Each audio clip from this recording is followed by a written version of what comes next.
शंकर कहने लगे पार्वती दूसरी कोई साड़ी रखी हो तो ले आओ, हम जनाने बनेंगे लेकिन महाराज तुम देख ले। पार्वती बोली पागल हो गई क्या? अब तुम साड़ी पहनोगे और साड़ी अगर पहन करके चलोगे भी छुपाओगे कैसे? गोपियां तुम्हें देखते देखते पहचान लगी, बोला मेरी बड़ी बदनामी होगी, बड़ी हंसी करेंगी, इसलिए मैं तुम्हारे हाथ जोड़ती हूं, तुम नहीं जाओ। शंकर जी बोले पूरी रात हो गई, नहीं जाओ नहीं जाओ, तुम बैठो लेकिन हम तो भाई। साड़ी पहनी शंकर जी ने, लंबों को घूंघट मारो, औरतों का श्रृंगार किया भगवान भोले बाबा ने।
भगवान शंकर जनाने बने, साड़ी पहनी, घूंघट मारो और चले। पार्वती आगे आगे हैं, शंकर जी पीछे पीछे जा रहे हैं। हृदय में बड़े विचार आ रहे हैं कि बहुत दिन के बाद आज भगवान के दर्शन होंगे।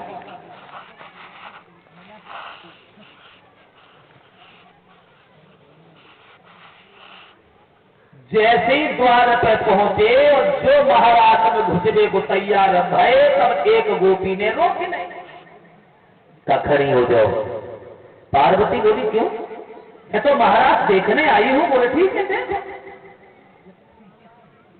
ऐसे नहीं देखो, पहले अपना परिचय दो, कहां से आई हो, क्या नाम है आपका, तुम्हारे पति का नाम क्या है, तब अंदर जाओगे। पार्वती सोचने लगी ये क्या पूछ रही है, चलो हम अपना तो परिचय दे देंगे और ये पीछे घूंघट मारे खड़े हैं, इनके लिए क्या करेंगे। गोपी ने फिर पूछा बताओ ना कहां से? पार्वती बोली सुनो, तुमने पहचान नहीं पाया, मैं कैलाश पर्वत से आई हूं।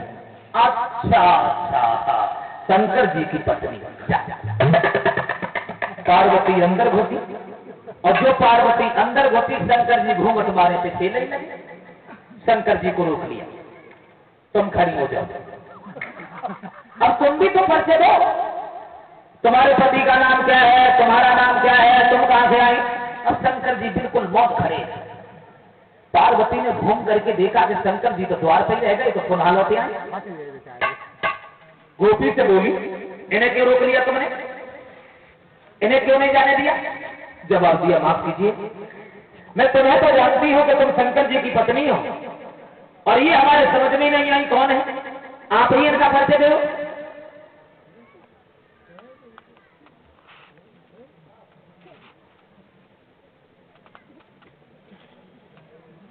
पार्वती सोचने लगी क्या परिचय दें। शंकर जी का हाथ पकड़ा और पार्वती ने झटका मारा और इशारा दिया, कितनी बार मैंने तुमसे कहा कि तुम नहीं जाओ, नहीं माने। अब बताओ हम क्या कहें कि तुम हो कौन? शंकर जी ने भी इशारा कर दिया, जो दिमाग में आए कह दो, ने भीतर फोन चले फिर कहा है सब देख लीजिए। पार्वती बात बदल गई और बोली, सुनो, तुमने इन्हें पहचान नहीं पाया, और इसलिए नहीं पहचान पाया कि तुमने इन्हें कभी देखा नहीं है। ये जो घूंघट मारे हमारे पास खड़ी है ना, ये है गणपति की,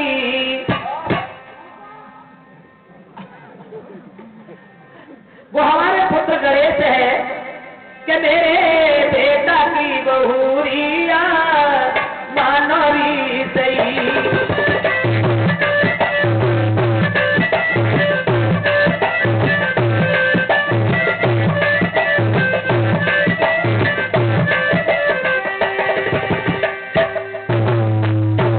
ये हमारे पुत्र गणेश की पत्नी है।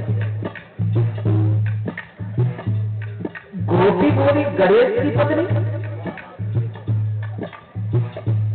इसका मतलब गणेश की शादी हो गई।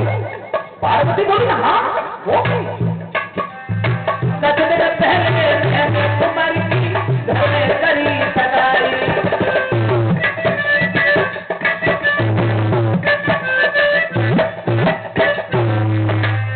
सच दिन पहले मैंने तुम्हारी घर में करी सगाई।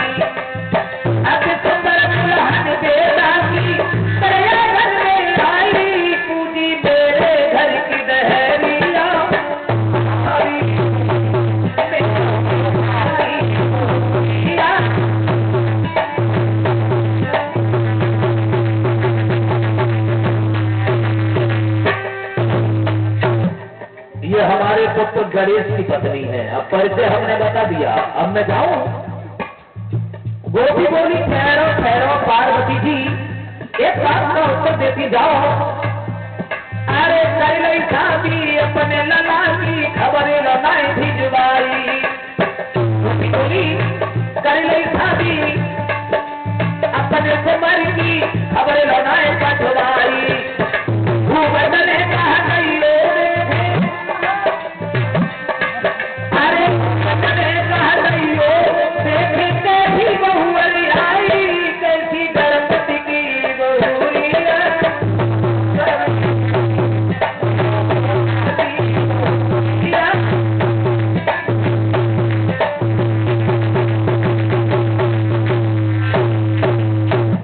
जवाब दिया, गणेश की शादी हो गई और हमें कोई खबर भी नहीं दी। चलो कोई बात नहीं, तब नहीं बुलाया, अब आ गई हो तो घूंघट हटाओ, नहीं तो हम भी देखें कैसी है गणेश की पत्नी। पार्वती सोचने लगी, अब क्या कहेंगे। पार्वती ने फिर बात बदल दी। पार्वती बोली, इसका मतलब है तुम्हारे घर पे आ गए इसलिए देख लेने दो। काय को देख लेने दो? अगर देखना होता तो कैलाश पर्वत पे नहीं आते भाई, आना यहाँ नहीं देखने दूंगी। शंकर जी का हाथ पकड़ा और अंदर को। अब पार्वती को महाराज देखने लगे। भोले बाबा ने जैसे नेक नीचे से घूंघट ऊपर को चढ़ाओ तो पार्वती भगया के दौरे पर से कहा, अभी हम देखा तुम्हें कोई चली आई है। अब शंकर जी बड़े व्यापक, महाराज देखने गए लेकिन नहीं देख पा रहे। एक नजर कन्हैया के ऊपर पड़ी। शंकर जी ने देखा कन्हैया गोपियों के साथ में नाच रहे थे और नाचत बहुत। जब कन्हैया को देखो तो शंकर जी घूंघट मार के बैठ गए। मन ही मन में सोचने लगे, बाजी बा बड़े गुण भरे तो कैसे नाच रहा है। ऐसा लगता है तो गोपियां इसके पीछे पागल हो गई सब, ऐसा लगता है। सोचने लगे शंकर जी, ऐसा जकारे कारे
जी बैठे रहे। चैन न आयो नाथ को बस सुंदर छटा निहारी, कोई डमरूली नो हाथ में बसारी धरी उतारी। कूद गए महाराज में दिल पार्वती हैरान, अब नाचे गोपिन संग में गोपेश्वर भगवान। शंकर जी से नहीं रोका गया, महाराज देख के साड़ी उतार करके फेंक दी और हाथ में डमरू लेकर के कूद गए गोपियों के बीच में और नाचने लगे।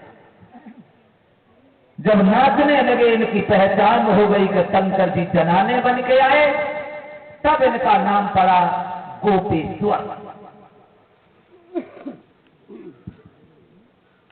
गोपियों को अपने ऊपर घमंड हो गया। गोपियां सोचने लगी भगवान अब हमारे कब्जा में है, जो हम कहते हैं वही करते हैं। मैंने कहा महाराज करो, तो इन्होंने किया। कन्हैया ने विचार किया गोपियों को तो घमंड है। सबके बीच से भगवान अंतर्ध्यान हो गए। आगे छुपी रहो नंद को छैया बहिया बंसी को बजैया रे।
भगवान श्याम सुंदर जैसे ही अंतर ध्यान हुए, अंधकार छा गया है तो गोपियां रोने लगी हैं और भगवान श्याम सुंदर को ढूंढने लगी हैं।